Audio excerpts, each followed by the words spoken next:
Orb on the Movements of the Earth is probably the greatest anime of the last 15 years, and it could eventually be remembered as one of the greatest anime ever made, and I'm genuinely not exaggerating.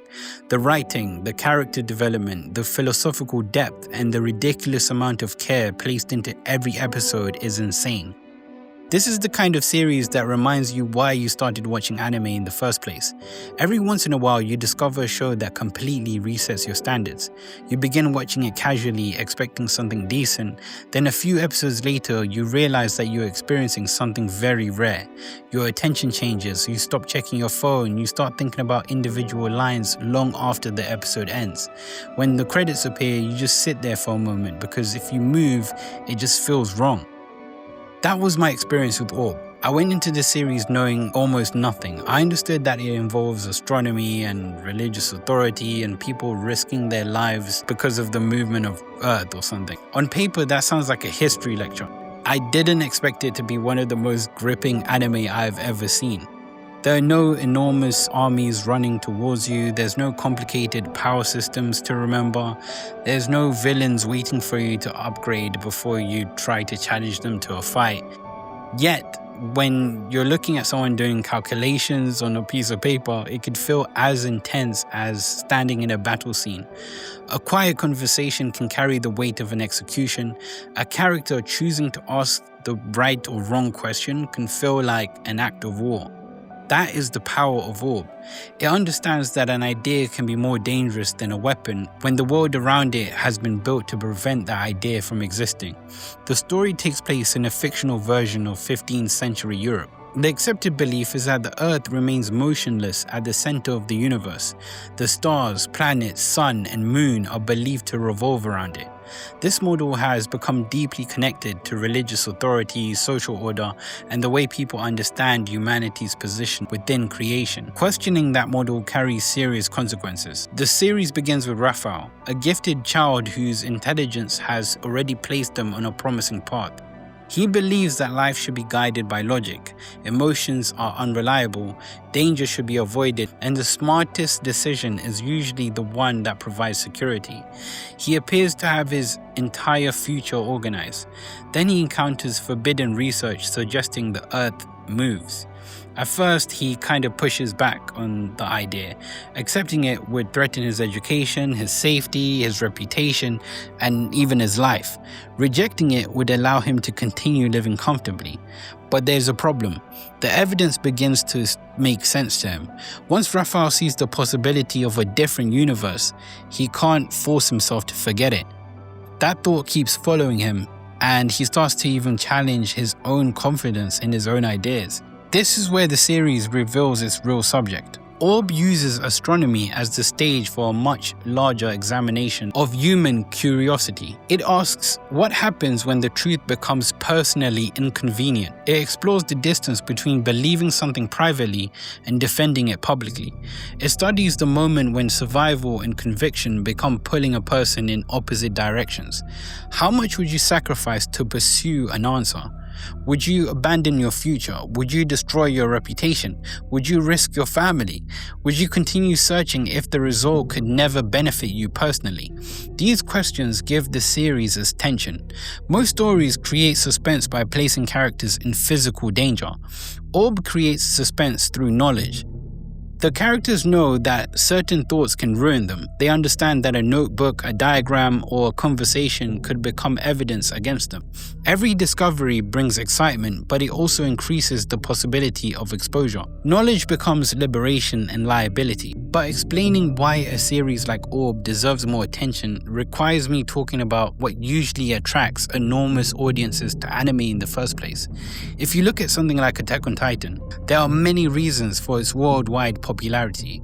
The story is excellent, the music is unforgettable, the political conflicts become increasingly complex, the characters change dramatically over time, its action sequences are designed with incredible intensity, but the earliest hook is much more primal. Human beings are trapped behind walls, and giant humanoid-looking creatures are waiting outside to eat them. You understand the danger immediately. The premise reaches a part of the brain that existed long before television, cinema, or written storytelling. Human beings have always been vulnerable to predators. For most of our history, survival required us to recognize danger immediately, protect our group, and fear anything powerful enough to hunt us. Titans activate that ancient response. Their appearance makes them especially disturbing. They resemble people, but their proportions are wrong. Their expressions often seem empty or strangely cheerful. Their movements can look clumsy, yet they are capable of horrifying violence. They occupy an uncomfortable space between familiar and inhuman. A completely alien monster creates distance. A distorted human can cause you to be uneasy. Zombies create a similar reaction.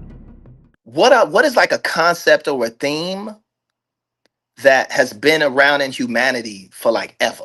What are the stories that humans tell over and over and over and over again and never go anywhere, that just stay, right? And I was like, yo, what's the biggest selling record at that time of all time? Okay. What is it about? What's like the most popular TV show, right? What's the most popular like religion? Like what is their central kind of thing? And what is it? No clue. Zombies. You saying zombies is the most? Are you saying Thriller as being the most popping freaking song? Okay, go crazy. My bad. So you trying to what's the TV show? The TV show for I forgot. Walking Dead. Oh, Walking Dead. Yo, my brother love that shit. Walking. So you saying that Walking Dead? You try to make a song. Yo, what's the religion? The zombie religion? Yeah. Lupe, I don't know the zombie religion. What's the zombie religion? Who came back to life? Oh, Jesus. Why would you? Okay, so are you saying Jesus Christ? Christianity. Right. He's a zombie. Wait, no. It's not what the fuck he's not a zombie. He's not a zombie. Yeah, he's a zombie. No. He died and came back to life?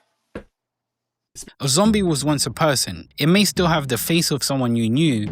It walks like a human, wears human clothing, but its personality has vanished. The body remains while the person is gone. That idea disturbs us because it attacks our sense of identity. Also, infection turns friends into enemies. Familiar places become unsafe. Ordinary people are forced to decide who still belongs to the group. This is one reason zombie stories remain popular, even when their plots are simple. They create instant social pressure. Who can be trusted? Who has been infected? Who gets protected? Who gets abandoned? How much morality survives when resources disappear? The monsters provide the danger, but the collapse of cooperation provides the drama. Whatever you think of I Am Legend as a film, for example, its appeal is so easy to understand. Will Smith's character lives in a city that once held millions of people, yet he experiences it as an empty wilderness. During the day, he searches through the remains for civilization, and at night, dark seekers take control. That conflict speaks directly to the survival instinct. There's a clear division between the last recognizable human presence and a population that has become physically threatening. The audience immediately adopts the protagonist's perspective because we recognize him as part of our group. His loneliness strengthens the connection. Every sound becomes suspicious because there's nobody else available to confirm that he is safe. That is the emotional engine behind many survival stories. There is us, and there's whatever is outside. The same pattern appears throughout Attack on Titan.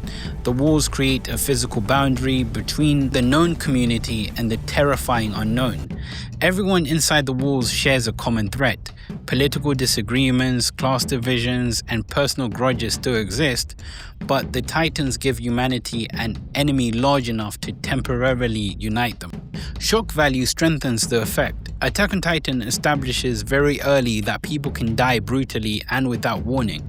Once the audience understands that the story is willing to cross that line, every dangerous situation carries greater tension. You no longer assume that a character will survive because they seem important. The threat feels credible. However, shock alone cannot sustain a story for years.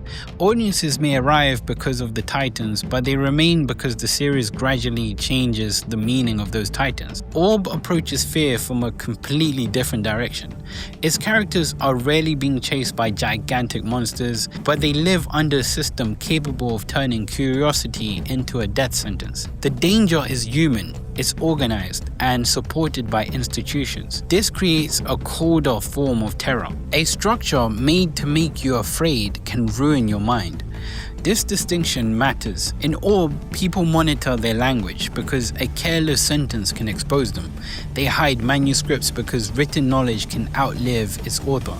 They question whether the person beside them is trustworthy. They understand that an honest answer given to the wrong person may be a confession. The result is another form of us versus them, although the boundaries are less visible. There are those who protect the established order, there are those who privately doubt it, and there are those who are willing to investigate. There are those who believe uncertainty itself is dangerous. The frightening part is that these groups can exist inside the same family, workplace, or religious community. The enemy does not always stand outside a wall. Sometimes the wall has been built inside people's minds. This is why the series remains tense despite its measured pace. Violence can erupt, but the greater pressure comes from knowing that every character must constantly evaluate how much of themselves they are allowed to reveal. The writing becomes even stronger because the people involved are never reduced to simple symbols. Characters enter the story with their own fears, limitations, beliefs, and contradictions. Some are academically gifted, some struggle to read, some are courageous in one situation and deeply cowardly in another. Some want truth for noble reasons. Others are motivated by pride, desperation, resentment, faith, guilt, or the hope that their suffering might eventually mean something. Their development feels earned because the series gives them the room to hesitate. People do not transform after hearing one inspiring speech. They resist, they misunderstand, they relapse into old habits, they make progress unevenly. Their choices carry traces of the lives they had before the story reached them. This makes the cast feel human. One of the clearest examples is Oxy. Oxy has spent much of his life surrounded by violence. He sees the world as a place of suffering and moral corruption. His work has forced him to participate in that suffering, leaving him frightened of what his actions might mean for his soul. Even the night sky causes him discomfort. Where another person might see beauty, Oxy sees judgment. The stars appear like countless eyes watching him from a perfect realm that he may never be worthy to enter. His fear tells us everything about his relationship with existence. He does not feel at home on earth, yet he cannot feel confident that heaven will accept him. He lives between two worlds and believes he belongs to neither. This is one of Orb's greatest achievements. It allows the same idea to mean different things to different people. For one character, heliocentrism is a mathematical problem. For another, it is a challenge to authority. For someone else, it becomes evidence that the universe possesses elegance. For Oxy, it offers the possibility that life on Earth may still contain value. The theory remains scientifically important, but the story also treats it as a mirror. Every character sees something different reflected in it. This approach prevents the series from becoming a shallow argument between science and religion. Faith is presented through several personalities. Some use religion to justify cruelty. Others find compassion, humility, and purpose through it. Scientific curiosity can produce courage, but intelligent people are still capable of arrogance and selfishness. The series refuses to pretend that knowledge automatically means someone is morally superior. Instead, it examines the behavior of people who believe they possess certainty. Certainty can create stability. It can also make a person incapable of listening. Doubt can be frightening. It can also create the space required for discovery. The respect for the viewer is refreshing. Characters speak about God, truth, proof, beauty, death, and human progress without the dialogue feeling like a lecture written for social media clips. Their ideas emerge from circumstances, a person facing execution, from someone studying safely inside a university. A laborer who has never been allowed to learn will view knowledge differently from a recognized scholar. The philosophy remains connected to lived experience. This is also why the quieter direction works so well. Many anime attempt to make every emotional moment enormous. Characters scream until their voices break, music rises aggressively, tears pour down faces. The direction repeatedly signals the audience should feel devastated. Orb chooses subtlety. Grief may arrive slowly. A character may remain silent when you expect an explosion. The camera may hold on a face that barely changes. Then, once the emotional defense finally collapses, the moment lands with extraordinary force because the series has allowed the character to process pain like a real person. Silence becomes part of the performance. This control carries into the adaptation as a whole. Studio Madhouse understood that the material did not require constant movement to remain compelling. The production focuses attention on atmosphere, facial expressions, framing, voice acting, and sound. The voice acting adds another layer to the dialogue. A sentence that appears straightforward on paper can sound completely different when spoken with hesitation, fear, or suppressed excitement. Since so much of the series depends on conversation, these details become essential. The visual restraint also suits this world. The landscapes sometimes can be harsh, interiors feel heavy, darkness occupies large portions of the screen. Firelight, candlelight, and the glow of the stars become visually significant because the characters live in an environment where illumination is limited. That creates an obvious metaphor, but the series earns it. Light represents knowledge, yet light also makes people visible. Discovery can guide you forward, but it can also expose your location. The same flame that allows someone to read a forbidden text could reveal the text to the person hunting them. This tension runs through the entire story. The pursuit of truth is beautiful. The pursuit of truth is dangerous. Sometimes those conditions cannot be separated. The series also understands that progress rarely to one heroic genius. Popular history often reduces major discoveries to a single name. One brilliant person looks at the world differently, announces the truth, and changes civilization. Reality is a lot more complicated. Ideas are built through generations. One person records an observation, another notices an error. Someone else preserves a manuscript. A translator makes the work accessible. A teacher passes it to a student. A stranger continues the research decades later. Knowledge survives because people contribute pieces of themselves to something they may never live long enough to see completed. Orb turns that process into drama. The central question gradually shifts away from whether one individual can prove a theory. The deeper concern is whether an idea can travel through time. Can knowledge survive the death of the person carrying it? Can conviction be inherited? Can an unfinished thought become the foundation for someone else's breakthrough? Can a person accept that their contribution may remain anonymous? The final question is especially powerful. Most people want recognition. We want our names attached to our accomplishments. We want evidence that our lives mattered. Orb explores a more difficult form of purpose, where someone gives everything to a future that may never know who they were. There is something deeply moving about that. A life can be brief while its influence continues. A person can fail publicly while helping somebody else succeed years later. An idea can disappear from view and still remain alive within another person. The title gains greater meaning once you understand this. The movement of the earth refers to astronomy, but movement occurs everywhere in the story. Information moves between people, courage moves from the dead to the living, belief moves across social classes, questions move through history, humanity moves forward through countless actions that initially seem too small to matter. The earth is moving physically, but the world is also moving intellectually. Some characters desperately try to stop the motion. Others sacrifice themselves to keep it alive. This is why the series feels so complete. Every major element contributes to the same central current. The astronomy, the religious conflict, social hierarchy, violence, education, fear, personal sacrifice, all return to the question of how change happens. Nothing feels randomly included. The story remains focused without becoming predictable.